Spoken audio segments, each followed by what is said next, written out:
சைடில் ஒரு ஃபோட்டோ தெரியுதுல்ல, இவர் தான் அசாமோட முதலமைச்சர். இவரோட பேர் என்னன்னு சொல்லி கேட்டிங்கன்னா ஹெமந்த பிஸ்வ சர்மா அப்படிங்கிறது இவரோட பேர். 2021 அசாமோட முதலமைச்சராக இவர் தான் இருக்கார். இவர் பார்த்திங்கன்னா என்ன பிரச்சனையை தமிழ்நாட்டை நோக்கி முன் வச்சுருக்காருன்னா, வங்கதேசத்தை சேர்ந்த அகதிகளுக்கு, அதுவும் குறிப்பாக முஸ்லீம் அகதிகளுக்கு தமிழகத்தில் அடைக்கலம் கொடுக்குறாங்க.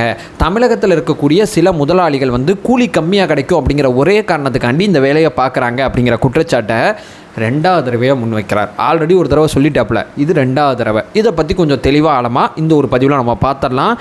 உற்சாக வணக்கங்கள், வாங்க பதிவுக்குள்ளே போகலாம். ஃபர்ஸ்ட் ஆஃப் ஆல் மக்களே, வங்கதேசம் எங்கே இருக்குங்கிறத மேப்பில் பார்த்தீங்கன்னா உங்களுக்கு நல்லா தெரியும். திரிபுரா, அசாம் 2 மாநிலத்துக்கு பக்கத்துலேருந்து வங்கதேசம் ரொம்ப கம்மியாக இருக்குது. வங்கதேசத்தில் சமீபத்தில் என்ன பிரச்சனை ஆகிப்போச்சு, என்னென்ன மாதிரி விஷயங்கள் நடந்துச்சு, அதெல்லாம் ஆல்ரெடி உங்களுக்கு தெரிஞ்சிருக்கும். அந்த ஷேக் ஹசீனா கவர்மெண்ட்டு கவிழ்ந்த பிறகு பார்த்திங்கன்னா சில கலவர பூமியாக வங்கதேசம் மாறுச்சு. பல்வேறு விதமான அடக்குமுறைகள், ஒடுக்குமுறைகள் அங்கே நடந்துக்கிட்டு இருக்குது. அந்த சமயத்தில் பார்த்திங்கன்னா அந்த ஷேக் ஹசீனா கவர்மெண்ட்டுக்கு அப்புறம் பார்த்திங்கன்னா மாணவர் போராட்டத்தின் காரணமாக வங்கதேசத்தில் இனிமேல் வாழ முடியாதுன்னு சொல்லி வங்கதேச பொதுமக்கள் சில பேர் அகதிகளாக வேறு நாட்டில் போயாவது பொழைச்சிக்கலாம் அப்படின்னு சொல்லி அருகில் இருக்கக்கூடிய பாகிஸ்தான், ஆப்கானிஸ்தான், இந்தியாவுக்குள்ளே வர்றதுக்கு முயற்சி பண்ணுறாங்க. இதில் மாற்று கருத்தே இல்லை. இதில் நான் அவரோட கருத்தை நான் மறுக்கவே இல்லை. ஆனால் வெளியே வரக்கூடிய மக்கள் நம்ம கண்ணுக்கு அகதிகளாக தெரியுறாங்க. அகதிகள் அப்படிங்கிற ஒரு வார்த்தை கீழே வங்கதேசத்திலேருந்து வரக்கூடிய பொதுமக்களை நாம் ஆவணப்படுத்துகிறோம். இந்த அசாமோட முதலமைச்சர் கண்ணுக்கு மட்டும் அந்த அகதிகளுக்கு மதம் சார்ந்து தான் உங்கள் கண்ணுக்கு தெரியும் போல். வர்றது முஸ்லீமு, வர்றது இந்து, வர்றது புத்த மதத்தை சேர்ந்தவர்னு சொல்லி இவருடைய குற்றச்சாட்டு எப்போதுமே எப்படி இருக்குன்னா, வங்கதேச முஸ்லீம்கள் மட்டும்தான் வெளியே வராங்க, அங்கே இருக்கக்கூடிய இந்துக்கள் தேசபக்தி உடையவங்க, அதனால இவ்வளவு பிரச்சனைகள், அடக்குமுறைகளை அவங்க கையாண்டாலும் அவங்க நாட்டுக்குள்ளே தான் இருக்காங்க, முஸ்லீம்கள் மட்டும்தான் சூழ்நிலைக்கு ஏற்றபடி நாட்டோட தேசப்பற்றலாம் ஒதுக்கி வச்சுட்டு பொழைச்சா போதுன்னு சொல்லி பக்கத்து நாட்டுக்கு ஓடி வராங்க அப்படிங்கிற குற்றச்சாட்டை நான் சொல்லலை, அசாமோட முதலமைச்சர் சொல்கிறார். இவர் இப்போ என்ன சொல்கிறாருன்னா, இவங்க வந்துக்கிட்டு இருக்காங்க. யார்? வங்கதேசத்துலேருந்து அகதிகளாக வங்கதேச முஸ்லீம்கள் வராங்க. இந்துக்கள் அவர் சொல்லலை, வங்கதேச முஸ்லீம்கள் வராங்க.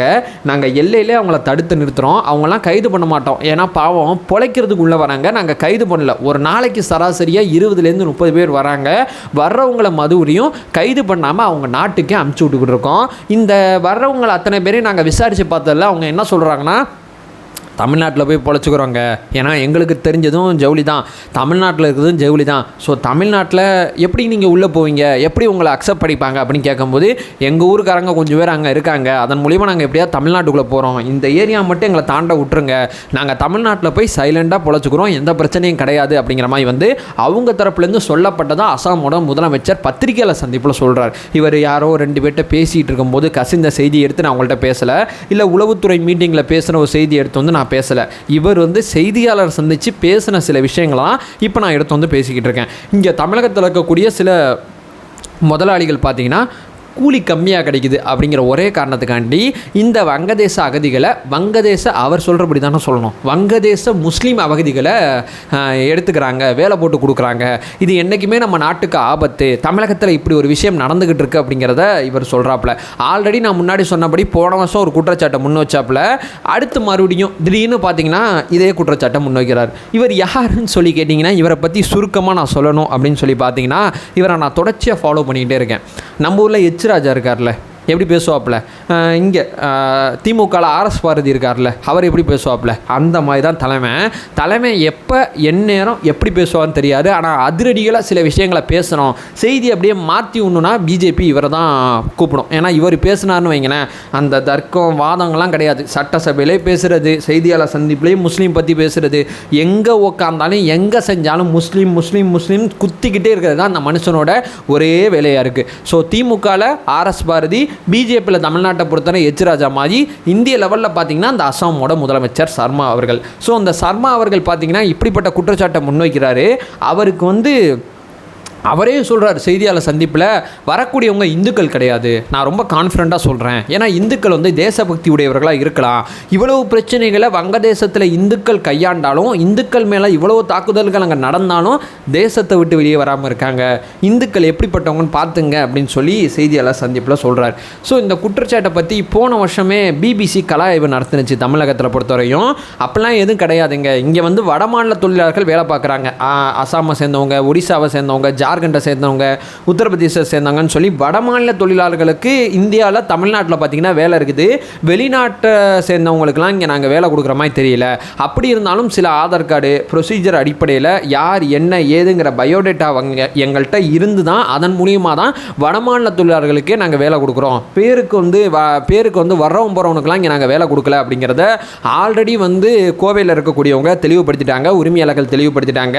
அப்படி இருந்தும் இந்த அதிதீவிரமான குற்றச்சாட்டை தமிழ்நாட்டை நோக்கி இந்த அசாமோட முதலமைச்சர் முன் வச்சுக்கிட்டே இருக்காரு. இது 2வது தடவையாக பண்ணுறார். ஆல்ரெடி ஒரு தடவை சரி ஓகே ஏதோ ஒரு எமோஷனலாக பேசிட்டாருன்னு கூட நம்ம வச்சுக்கிட்டா கூட 2வது தடவை அவர் இந்த குற்றச்சாட்டை முன்வைக்கிறாரு. செய்தியாளர் சந்தித்து சொல்கிறாரு, இவர் பேசின ஒரு ஸ்டேட்மெண்ட் வந்து தேசிய லெவலில் ட்ரெண்ட் ஆகாதா, தேசிய லெவலில் இப்போ எல்லாருமே கவனிக்க மாட்டாங்களா, அப்போ தமிழகத்துக்கு இப்படிப்பட்ட ஒரு அவப்பேரை தொடர்ச்சி அந்த மனுஷன் ஏற்படுத்திக்கிட்டு இருக்காங்க, தமிழகத்தில் இருக்கக்கூடிய அரசியல்வாதிகள் கவனத்துக்கு இந்த செய்தி வருதா, இல்லை அவர் சொல்கிறபடியே இது உண்மையாக இருக்குமா அப்படிங்கிறத தமிழக அரசு ஏன் விளக்கம் கொடுக்காம அமைதியாக இருக்குங்கிறதே நமக்கு புரியல.